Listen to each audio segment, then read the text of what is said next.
you wanted the best, you've got the best podcast. The hottest podcast in the world. The Chris Voss Show, the preeminent podcast with guests so smart you may experience serious brain bleed. The CEOs, authors, thought leaders, visionaries, and motivators.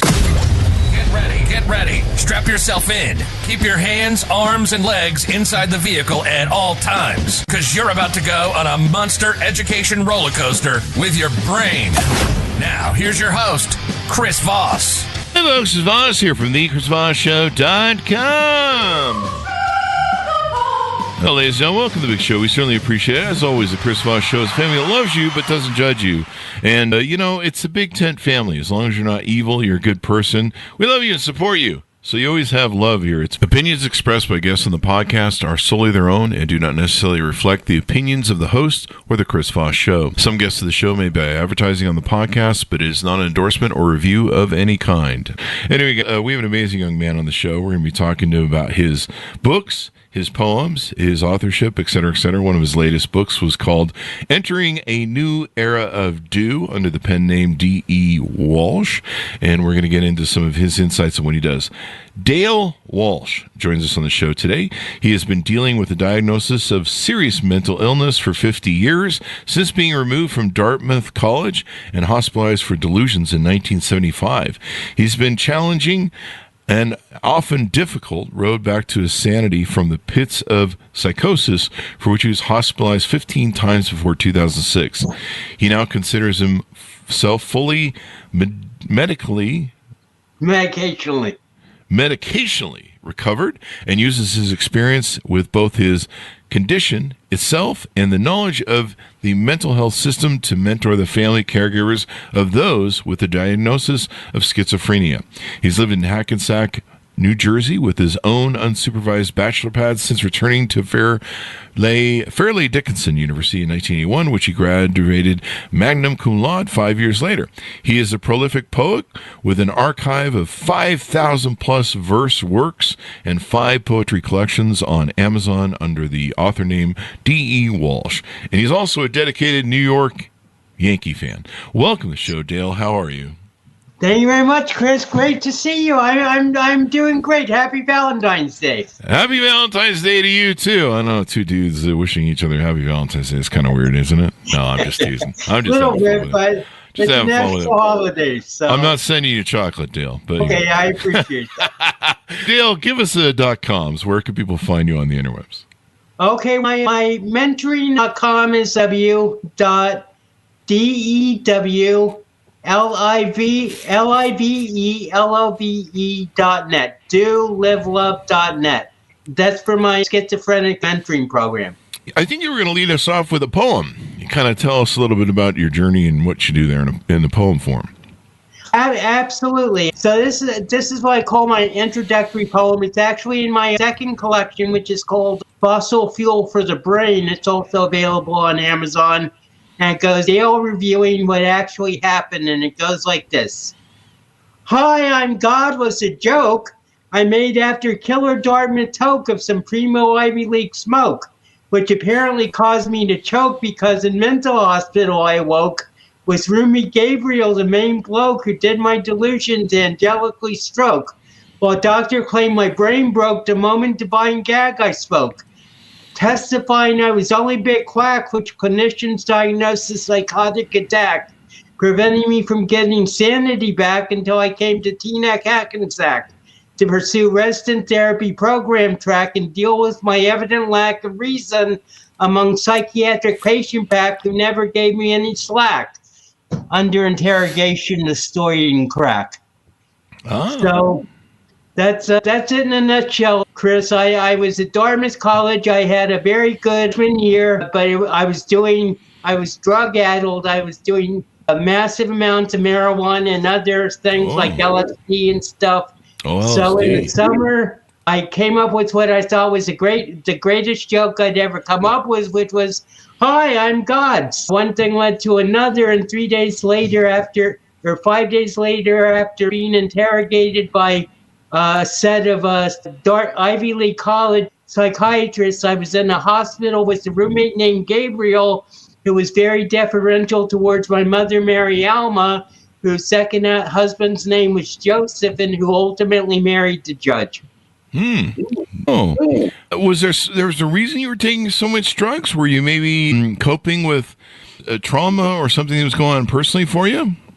It wasn't trauma. If it was trauma, it was very deeply buried. I just loved drugs. I mean, to be honest, I loved all drugs, and my mother had a history of mental illness, so basically it threw me over the edge into psychosis and a delusion, and that's why I got taken away. So that's when you first had your diagnosis of schizophrenia, is that correct? Yeah, I was hospitalized for 13 weeks in New York City, and then I came to a program in Teaneck, Hackensack, and I was in there. It was a private residential program under the direction of one doctor, and I was in that program getting intensive therapy for 5.5 years, three sessions a week, 2 group sessions a week, and then I got my own apartment, went back to Fairleigh Dickinson University, and graduated 5 years later, magna cum laude in English. Congratulations. Now, you do some different things where you do coaching and consulting. Tell us about some of the work you do there. I am trying to become a professional podcast guest, but also so my main focus is I've done a lot of entrepreneurial things in my life. After I graduated from Fairleigh, I spent the next 5 years helping Fairleigh students write papers and in all subjects except the hard sciences to supplement my disability income. And then I just basically got out of a situation where I was a financial advisor for World Financial Group for 3 years. And financial educator, but now my focus is developing my skills to mentor the family caregivers of those with schizophrenia, because one thing I realized a couple of things, Chris, but one was that I realized how much hell I put my own family through because of my illness, and secondly, I realized that, the ability of family members and caregivers to deal with their challenges is extreme sometimes, and they don't have a team like their loved ones who are diagnosed, and sometimes they need as much help, if not more, than the people who are actually suffering from the illness. Oh, there's a thing about being a caregiver that also takes a toll.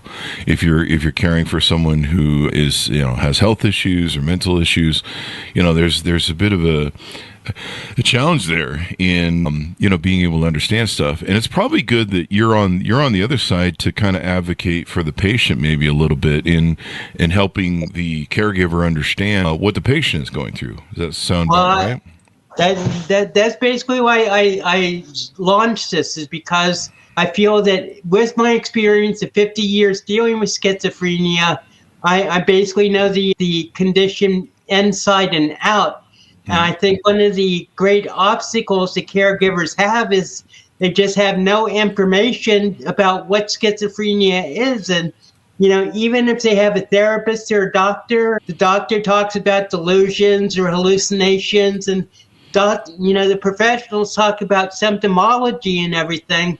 But I myself had defined, I think I came up with a definition which I think is pretty accurate, which is schizophrenia means you're living in a reality that was not conceived on Earth. So I don't know. I know some voters that are doing that right now. That's what a lot of people say. But just in my own case, that was the problem. I never, people say that people with schizophrenia are always hallucinated. I've never hallucinated in my life, Chris, but my delusion about being God was like my big problem. But, people talk about delusion and, Trump voters or Democrats are delusional and everything. But, but the idea that a delusion is a singular thought isn't accurate. A true delusion is a structure of belief that is at the very foundation of the personality, and therefore a delusion is much more difficult to get rid of because it's at the very foundation of your identity and your personality. rather than just like a series of like bad thoughts or something. Oh, it sounds like the dating group I run. I run one of a few thousand people. It's kind of interesting. Writing a book on it right now. So, do you see visions of other people that come talk to you? Do you not have any of that, or is it just grandeur? As I say, I feel I'm very, very grounded in reality at this point. There you go.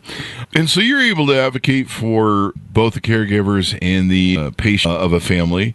And I imagine it can be hard because, there's a lot of things that I've gotten involved with people over the years. I remember one time I got a girlfriend who had weekend alcoholism, and it wasn't like alcoholism, full blow all the time. She was getting drunk and passing out, but it was on the weekends when she would do it. It was, I'd be like, why am I dealing with Dr. Jekyll, Mr. Hyde here? Why are there two different people before me? And so, trying to navigate these things, if you're not suffering from them, and you're not like part of the thing, it's hard to understand what's going on with a loved one.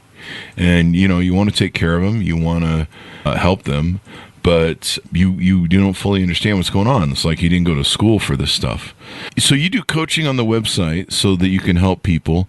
You teach them, you walk them through the different issues. I know you have a PDF on your website people can get for free, a download of an overview of schizophrenia.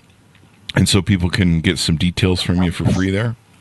Sure. Yeah, I'm not sure if that's actually working, Chris, but the thing is the reason is do live love. Live love is a basic therapeutic method that basically the Lord downloaded to me. And it's an 8-step program that I take my clients through. And it stands for learn, integrate, validate, explore, and then listen, observe, value, and express. So these are all skills that are essential for my clients to develop in order to not only better communicate for themselves, but what I am most interested in, helping them break the cycle of codependency of caregiving so that they can reclaim their own integrity of self and ultimately be much more in a much better position to help their loved ones. There you go. It's good to have that, so you can have the thing. I see people can also sign up for a 20-minute discovery call on your website. They can find out how to talk to you directly and maybe see if they're a good fit for the coaching and the services you offer. It's a 45-minute talk that they can have, and it's www.calendly.com/DaleCoach55. So if you go to Calendly, you can just make an appointment. I'd be happy. I'd love to help people, and I have a couple of different programs too. But my main jam is Live Love, which is a three-month 8-session program where we go through the 8 steps of the Live Love program. Well, that's awesome then. So it helps people, what is something that a lot of people don't understand about schizophrenia, whether they're a caregiver or they're just out there in the public? I think the most important thing that people don't know about is this thing called anosognosia. It's called anosognosis. And it's a term that is discussed in the book. I'm not sick and I don't need help by this doctor, this PhD in psychology named Javier Amador, whose brother was schizophrenic. And anosognosia is a term taken from neurology, and means it's used for stroke victims who can't comprehend there's something wrong with their brain. So, anosognosia is not only, some estimates say that it's a symptom in 60% of people with serious mental illness, but it's actually like the biggest obstacle towards recovery, because if you don't think there's anything wrong with you, you aren't in denial. It's just like you can't comprehend. There's a big difference between being in denial and just being not able to comprehend. But if you're unable to understand there's something wrong, then you aren't going to take your medication, which is essential, in my opinion, just from my own experience. I don't think I'd be as well as I am without my medication. But ultimately, You aren't going to take your medication. You aren't going to be compliant with the doctor. You're going to be rebellious against the doctor. And for the first 10 years of my life, Chris, I was in anosognosia, but I was sort of like forced because I was in the program to submit to therapy. But it was only I had a vision of the world being imploded in the thermonuclear holocaust. I call that the death of Dale. And that was 10 years into my therapy. But the death of Dale really basically killed my personality in every way except bodily. And that killed my delusion, but also made me realize just how sick I'd been when I realized that there was something wrong with calling myself God all the time. Yeah. I think a lot of people think they're God the way they behave. That's a topic for another story. And I feel after 50 years, my goal isn't to deny that I'm God, but my goal is to help people who think they're God to integrate that thought system into reality so that they might be able to exist. To exist and do things. Let's get some plugs in for your other books. Now, you got how many books again on Amazon? I have 5 poetry books, and I also have written 6 novels, including my bestseller for the last century called Over Valor's Follies, Book 2, or The Flight of the Dialina, which is my spaceship. And I call that a apocalyptic romance. And those are unpublished, but I plan to eventually publish them. So I also have a memoir, which I want to get out on Amazon very soon. I just have to edit and format and everything. And that's called Escape from the Ivy League, or How Becoming God Changed My Life. Oh. And that's the story of my psychotic break at Dartmouth and my first hospitalization. How I became... What was the thing again? How I became... Escape from the Ivy League, or How Becoming God Changed My Life. That could be like a movie. That would be kind of an interesting movie, maybe. I don't know. I think it could be. Yeah, it might be an interesting movie to check out. How became... Maybe I'll title that my next book. See how well that sells. Did we cover all the different variations? We ended this mentioning of... We led off with this entering of the new era of Do, your initials, D-E-W, under D.E. Walsh, your pen name. You want to tell us a little bit about that book? Actually, as I just mentioned, the death of Dale. So people say, what happened after Dale died? And I say, basically, I became an alter ego for 33 years. I became Do. Actually, this has some background, Chris. I'm a Disney chipmunk, because this is actually my big joke after I'm God, which is, I'm a Disney chipmunk because of Chip and Dale, but did you know I'm also a Disney duck? My initials are Do. My father's initials were Lou. My best friend's name is Hugh. And Hugh's father's name was Donald, so you get Huey, Dewey, Louie, and Donald. That's the background to the joke. It goes, now you want to hear the joke? Yeah, let's do it. Okay, what do you get when you cross the Disney chipmunks with the Disney ducks? What? Me! So anything more we need to cover? Go ahead. In regard to your question about Do, basically, Do is... I basically have 5 personalities: Dale, Dewey, Do, Duck, and Genius. And there's a big debate in psychiatry about whether multiple personalities actually exist. But so I'm in the 3rd stage of my life. Dale lasted 30 years, Dewey lasted 33 years, and entering the new era of Do actually is the poetry that kicked off my entrance into my 3rd phase of life of Do in 2018.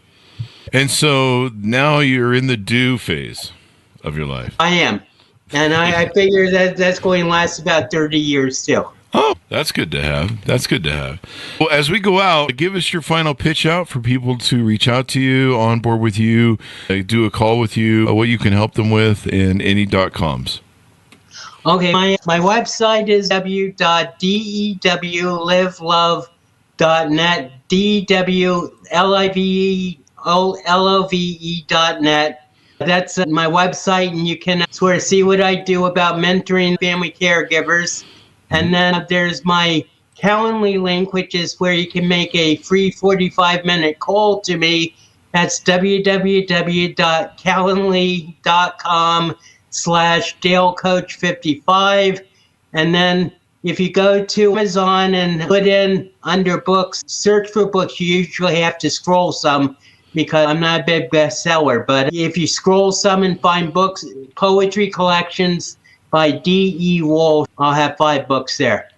And so people can check out all the stuff there. Thank you very much for coming on the show. We really appreciate it. I appreciate you having me, Chris. It's been a great honor, and I thank you for your time. Thank you, as us too.